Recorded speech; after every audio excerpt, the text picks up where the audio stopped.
Hi, this is Jack Mill with Tri-County Inspection Company and the House Whisperer Show. Out in the field, I get a lot of questions about corrugated stainless steel tubing and its bonding. It's now part of the National Gas Code, but everyone looks at me with like the little question marks over their head. We're like, what do you mean by this, Jack? As to some history, a number of years ago, around 2012 or so in Chester County, a house literally blew up from an inadvertent lightning strike. Now, I didn't quite know what that meant because I know what a direct lightning strike is. Man, it whacks Jack in the head and he's gone, okay? But an indirect lightning strike can happen as far as a mile away.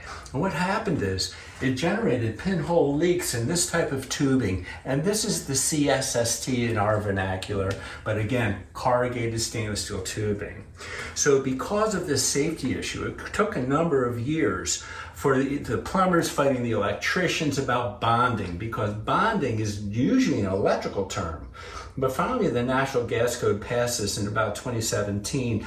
And what they did is they wanted home inspectors to make this aware of the potential of catastrophe by doing something that's actually fairly simple. So let me show you. So here we are again at the world headquarters of Tri-County Inspection Company. Inside we talked about bonding. It is literally this simple. Down here, there's a ground clamp and it's connected to the hard pipe of my gas line. You can see the ground clamp, number 6 copper is attached via a screw. It then comes across the wall and attaches itself to a ground rod, okay, with another clamp. This is now technically bonded. So God forbid if there is a lightning strike in the immediate area, all this energy from this lightning strike is being transferred back to ground.